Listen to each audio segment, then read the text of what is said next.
Welcome, artists! I'm so excited to explore the work of Grant Haffner and his beautiful and nostalgic landscapes filled with fascinating movement and bright colors. The materials you'll need are white piece of paper.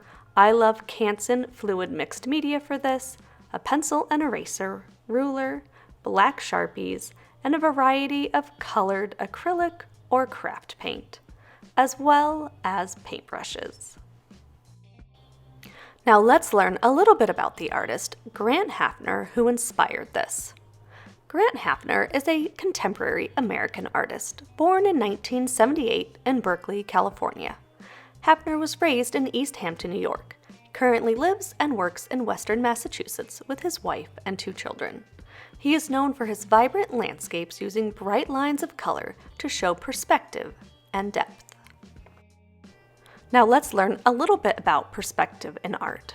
Perspective is a way of creating the illusion of space, depth, and scale in a piece of artwork, and creating a sense the work is more 3-dimensional. One-point perspective is the form of linear perspective in which all the lines of an image converge at one point. In a landscape or cityscape, one-point perspective can be identified by looking for imaginary lines radiating from the same vanishing point. The 3 key terms to remember are your horizon line, your vanishing point, and your converging lines, which help create the 3 parts to a successful landscape: the foreground, the middle ground, and the background. The objects in the foreground appear the largest, and the objects in the background appear the smallest because they are further away from the viewer.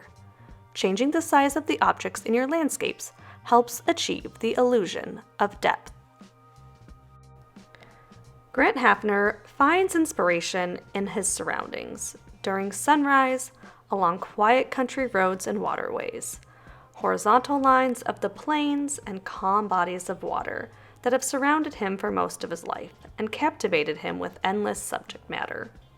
His work exaggerates vibrant colors and explores intersections of sky and open road. Haffner is quoted saying, "My work explores memory, transition, movement, and the biological relationship between man and nature. Through linear, dreamlike landscapes, I elevate the often overlooked experience of road travel to an exploration of the subtlety of light and emotion." To begin our Grant Haffner-inspired landscape, grab your pencil, eraser, and ruler. We're going to begin by creating our horizon line. That represents the eye level of the observer, a point essentially where the earth meets the sky. Now I am going to be using a 9x9 piece of paper and measuring 4 1/4, just below halfway, which would be 4.5. But as the artist, feel free to draw the horizon line where you would like.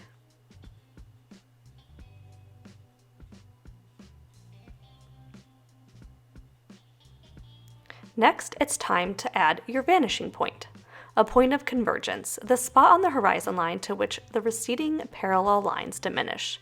It allows the artist to create a 3-dimensional look to their drawing or painting. I'm going to place mine right in the center. You feel free, as the artist, to draw it anywhere you like. Next, we're going to create our road by creating 2 diagonal lines, one on the left and one on the right.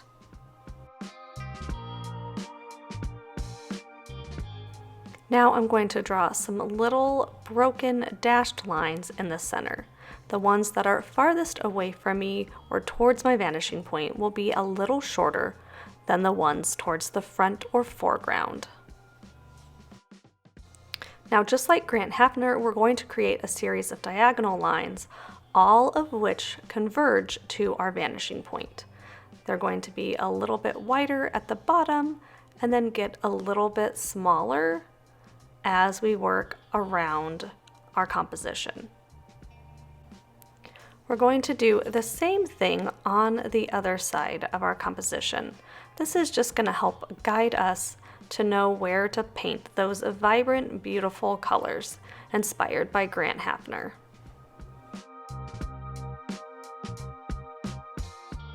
Now, in order to create those receding telephone pole lines that really gave the illusion of depth, we need to create a diagonal line above our horizon line that converges once again to our vanishing point.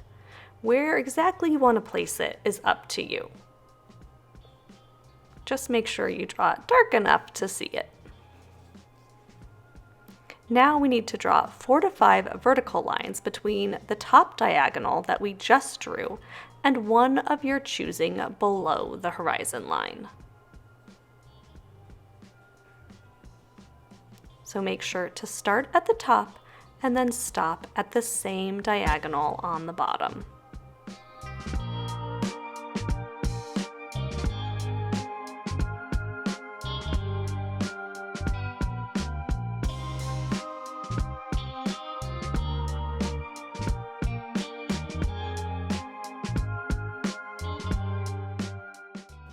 Now that you've drawn in your vertical lines for your telephone poles, it's time to cross it with a small little horizontal line. And then draw some curved lines that connect each one for your telephone pole wires.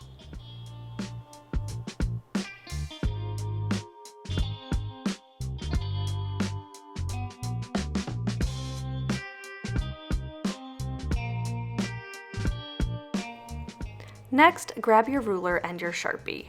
We are going to go back over and trace our lines for our road, our horizon line, and our telephone poles.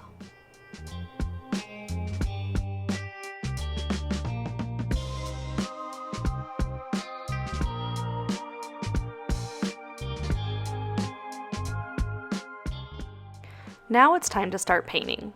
When choosing paint colors for your background and foreground, consider what you know about color theory and select colors that are next to each other on the color wheel. This will ensure the colors remain vibrant instead of muddy and create harmonious color schemes.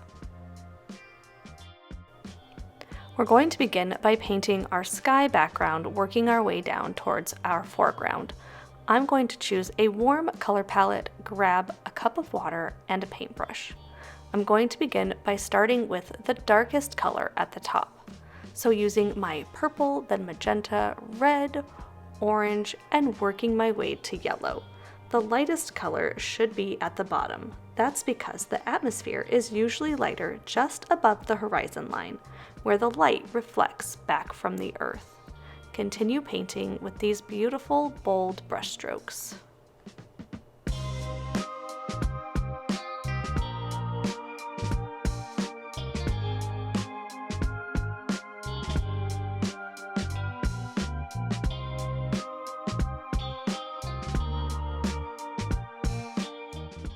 For my foreground, I'm going to use a cool color scheme using blues, teals, and greens.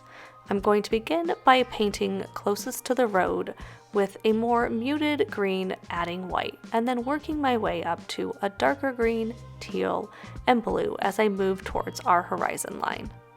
Don't forget to let these beautiful and bold brushstrokes show through.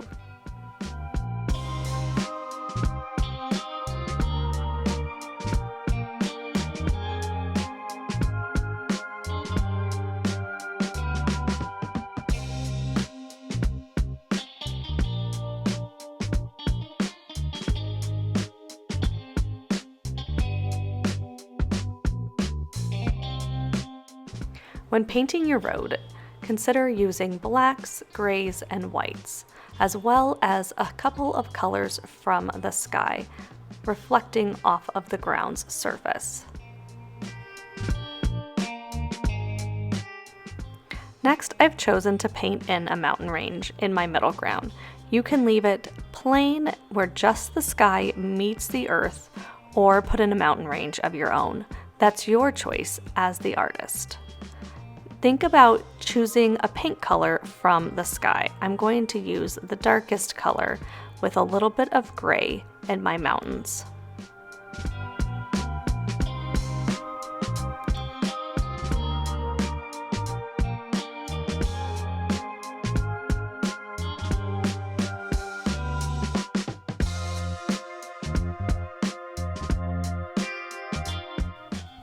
Once you finish painting your background, middle ground, and foreground, it's time to start retracing your telephone poles.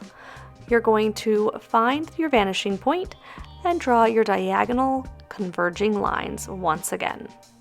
Luckily, our Sharpie is showing through enough to give us a guide.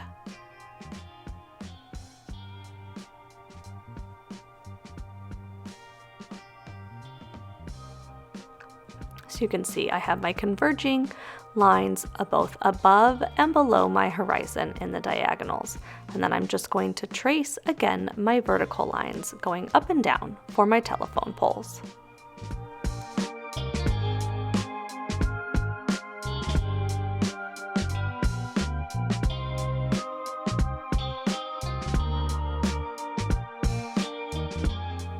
Next, grab your black Sharpie and trace those lines once again.